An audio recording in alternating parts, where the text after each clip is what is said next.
In the peaceful countryside of Sweden, a groundbreaking engineering project has taken shape, one that aims to solve a problem the world has wrestled with since the dawn of the nuclear age. Near the Forsmark nuclear power plant, a $1 billion tunnel is being constructed deep beneath the Earth's surface. But this is no ordinary tunnel. This massive underground facility will serve as the final resting place for Sweden's most hazardous radioactive waste, known as the Forsmark Spent Fuel Repository. This site is designed to contain high-level nuclear waste for an astounding 100,000 years. That number alone is nearly impossible to grasp, far outlasting any known civilization or historical monument. It's an unprecedented commitment to long-term safety and environmental responsibility. So why is this needed? How will it work? And why does it matter now more than ever? The nuclear waste dilemma. Since the 1950s, when the first commercial nuclear power plants began generating electricity, nuclear energy has played a significant role in powering our world. Today, nuclear energy accounts for about 10% of global electricity production, with more than 400 operational reactors worldwide. Despite decades of advancements, one persistent and troubling issue has followed the industry: the question of what to do with nuclear waste. Unlike fossil fuel emissions that dissipate into the atmosphere, nuclear waste remains dangerously radioactive for thousands, and in some cases hundreds of thousands of years. Managing this waste safely and permanently has remained one of the great unsolved challenges of modern technology.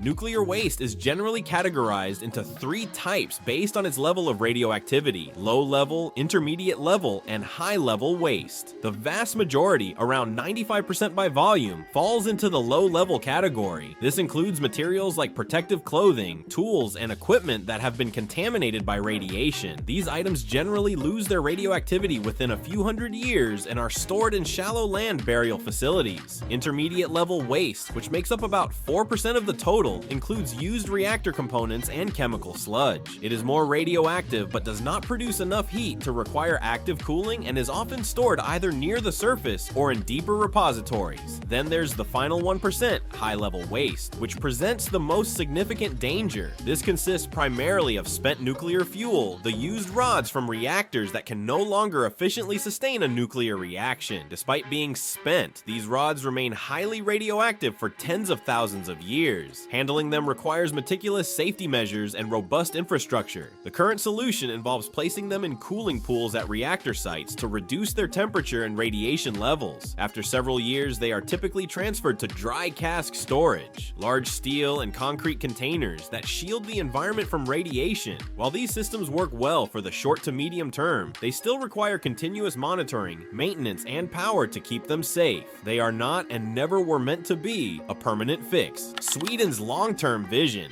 This is where Sweden's bold solution comes into play. The Forsmark Spent Fuel Repository is being developed as one of the first permanent geological disposal facilities for high-level radioactive waste anywhere in the world. The only comparable facility is Finland's Onkalo Repository, which is scheduled to begin operations soon. The facility at Forsmark will be capable of safely storing Sweden's entire inventory of spent nuclear fuel for an estimated 100,000 years. To put that into perspective, 100,000 years ago, humans had just begun migrating out of Africa. There were no cities, no agriculture, and not even written language.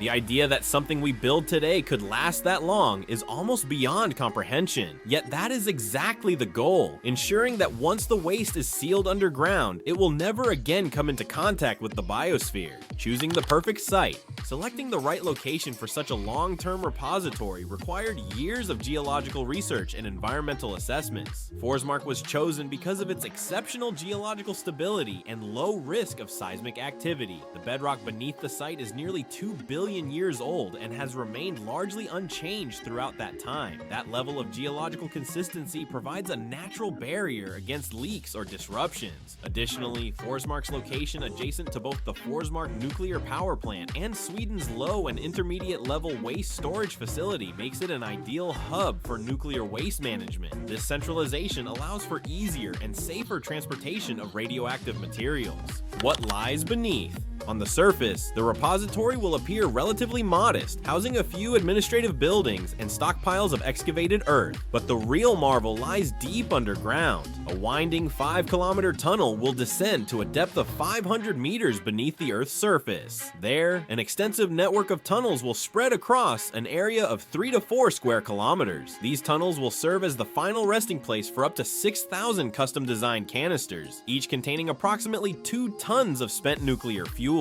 Together, these canisters will accommodate not only Sweden's existing nuclear waste, but also future waste from reactors expected to operate over the coming decades. The KBS-3 method. The technological cornerstone of the Forsmark facility is a method known as KBS-3, developed by the Swedish Nuclear Fuel and Waste Management Company. This method employs a triple barrier system to isolate radioactive waste from the environment.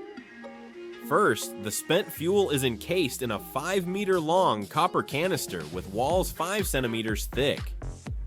Inside the copper shell is a cast iron insert that holds the fuel rods in place. The canister is welded shut using a process called friction stir welding, which creates a seamless bond that is carefully inspected for any flaws or cracks. Next, each canister is placed in a vertical shaft drilled into the tunnel floor and surrounded by a buffer of bentonite clay, a natural material known for its water-absorbing and swelling properties. Bentonite expands when wet, forming a tight seal around the canister that prevents water and contaminants from reaching it. Finally, the natural bedrock itself provides the third layer of protection. The stable granite formations of Forsmark serve as a geological fortress, shielding the waste from earthquakes, erosion, and human interference. As each section of the tunnel is filled with canisters and sealed with bentonite and concrete, it will be closed off permanently. Eventually, the entire repository will be filled, sealed, and the above-ground structures will be dismantled. The site will be deliberately left unmarked, ensuring that future generations don't inadvertently disturb the area. The success of the project will lie in its invisibility. It will only be truly complete when it ceases to exist on the surface. The construction timeline. The concept for the Forsmark repository was first proposed in 2009. It took over a decade of planning, environmental assessments, and public engagement before the Swedish government granted approval in 2024. Construction officially began in early 2025, starting with the surface facilities. Tunneling work will follow soon after. SKB estimates that the first canisters could be placed in the repository by the late 2030s, with the full facility expected to be operational until at least 2080. That's when the final tunnel will be sealed, marking the completion of a project spanning more than half a century. In total, more than 2.3 million cubic meters of rock and soil will be excavated to create the underground labyrinth.